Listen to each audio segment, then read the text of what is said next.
Voy a referir a la famosa diferencia que ha hecho Max Weber, que viene a resultar una de las sesiones más importantes. Es una lástima que haya poco público, pero así es la vida, porque Max Weber se ha referido explícitamente en términos comparativos a la diferencia entre la cultura occidental y todas las otras a nivel mundial.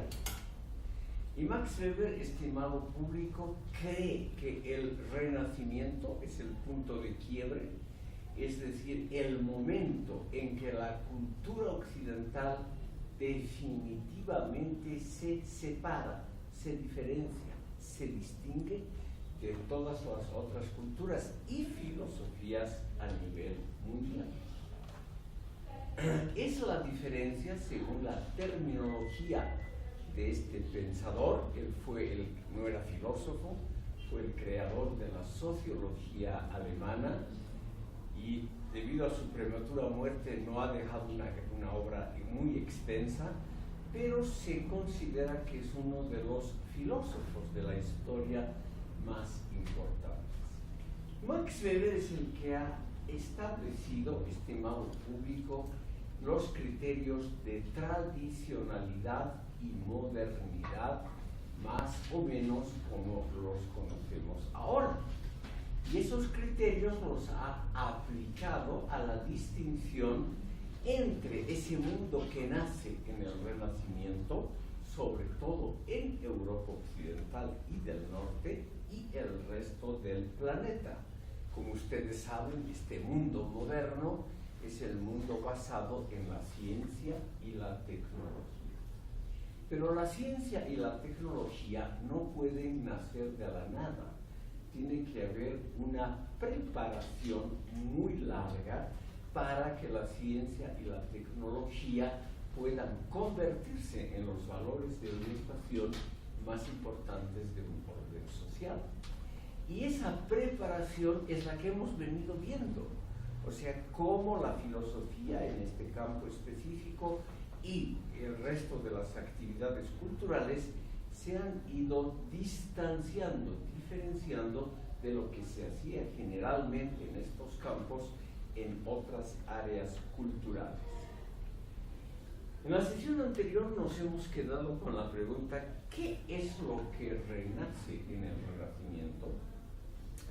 Y hemos dicho que lo que renace es la antigüedad clásica, o sea, la antigüedad greco-latina.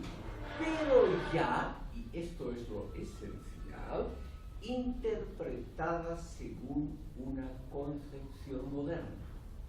O sea, lo importante, estimado público, es comprender que las grandes naciones de Europa occidental que llevan adelante este proceso de modernización y que son además el núcleo de la filosofía moderna, estas naciones se diferencian porque en forma premeditada, hemos visto en la sesión anterior el caso del nacimiento del Estado prusiano, en forma premeditada se manejan por un modelo que se va a diferenciar notablemente del resto de Europa Oriental y en el fondo del resto del mundo. Los criterios de diferenciación son muy elementales, están aquí en la pizarra. O sea, el mundo de la tradicionalidad es el mundo de la Edad Media, ese mundo, como ustedes saben, que se regía sobre todo por principios religiosos. En la era moderna, los principios religiosos dejan de tener esa importancia fundamental. La era moderna, estimado público, es la era también del desarrollo dinámico. En cambio, lo que estaba antes era la época social y cultural de la estática.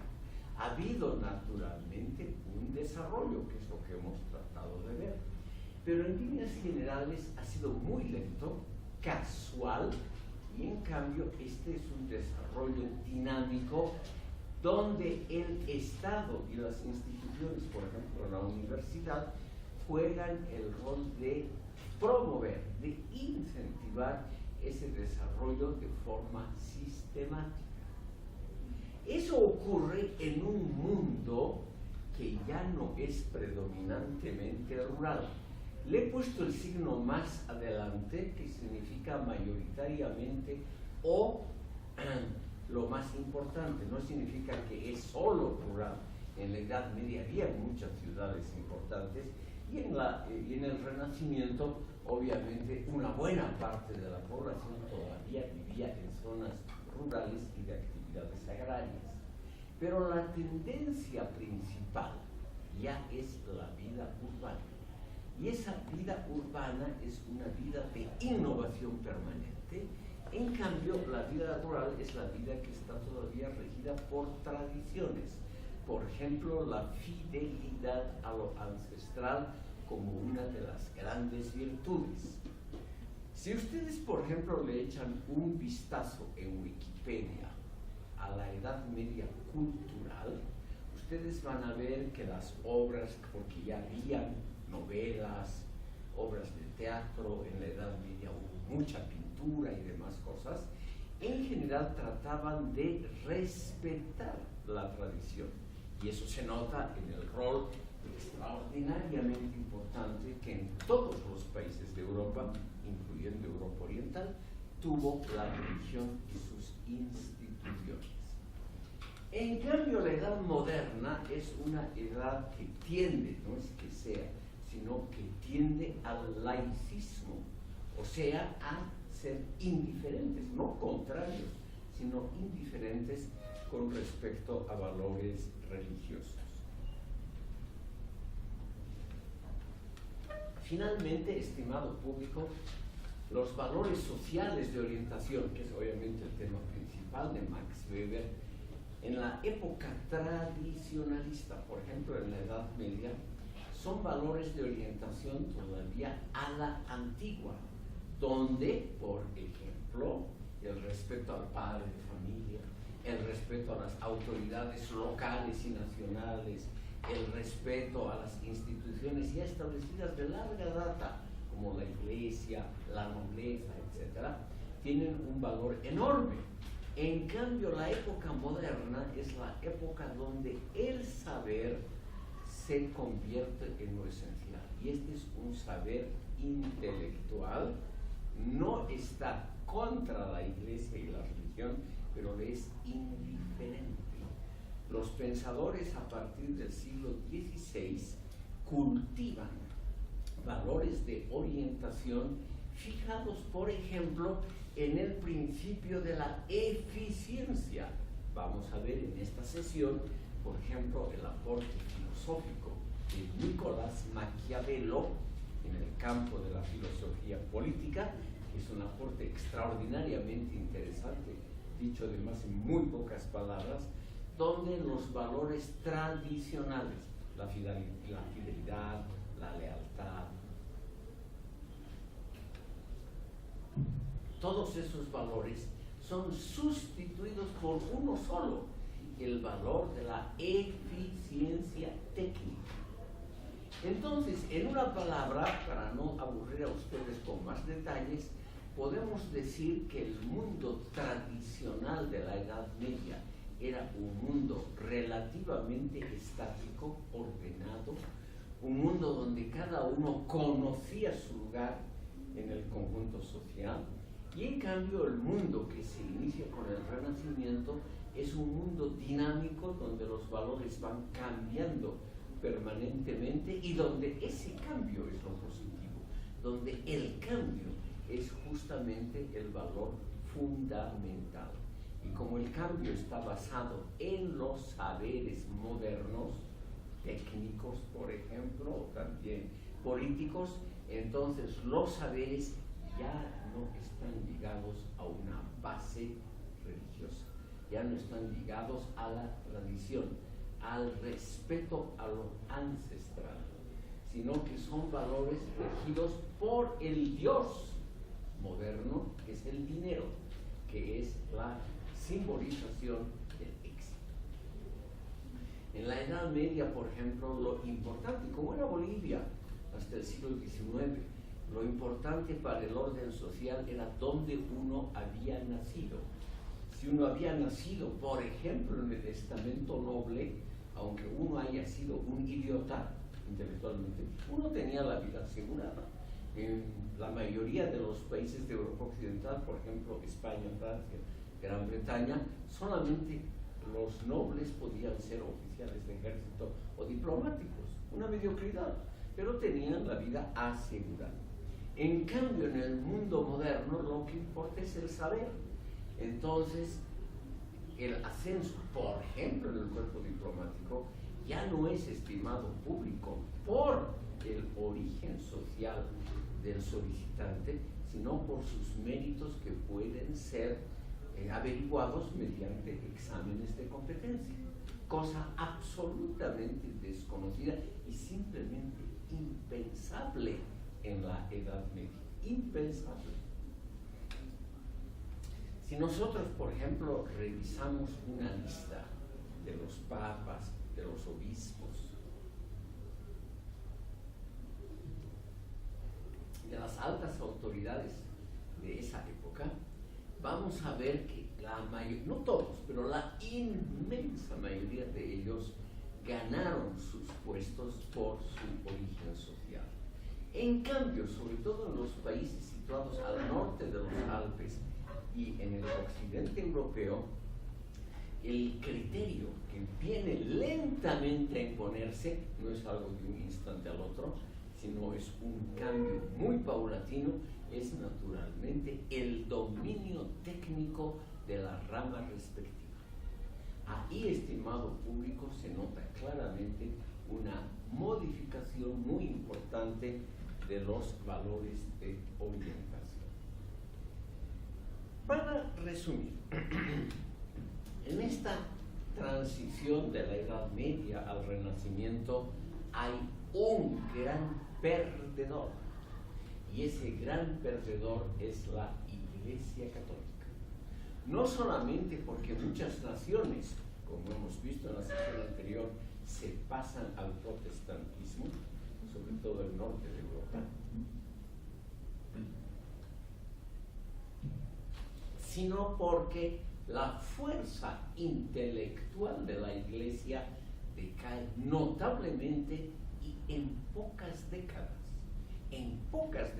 históricamente, y eso es lo interesante, el papado como institución y la religión católica como credo pierden enormemente en fuerza y prestigio.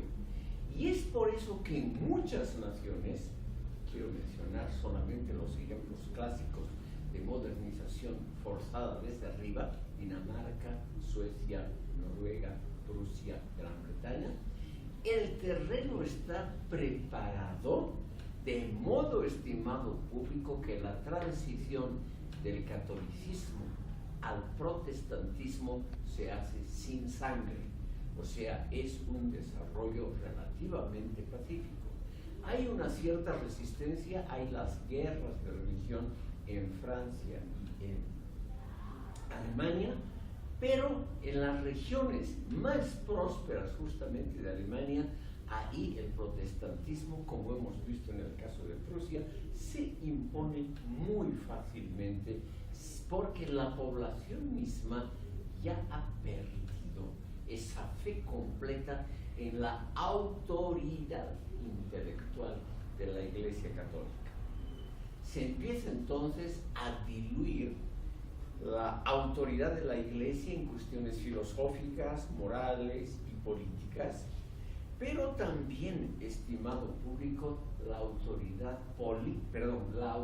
moral de la Iglesia también sufre, lo diremos claramente, un descalabro. Y ese descalabro arrastra a la filosofía medieval. A partir del siglo XVI, todos los grandes pensadores que hemos llevado hasta ahora, Santo Tomás de Aquino, San Agustín, San Anselmo, que eran notables autoridades, todos ellos dejan, estimado público, de ser leídos y consultados.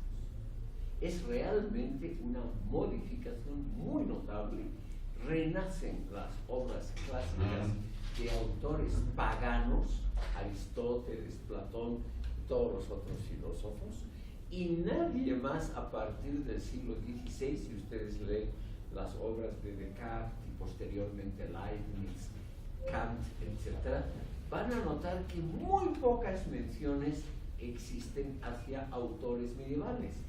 Todos estos filósofos que hemos llevado caen en un notable olvido, y recién a fines del siglo XIX, comienzos del XX, hay un ligero renacimiento de estos pensadores medievales, porque sobre todo la tradición filosófica en las universidades demuestra que no eran tan malos o tan altos de originalidad. Yo he tratado también de mostrarles a ustedes la originalidad de estos pensadores.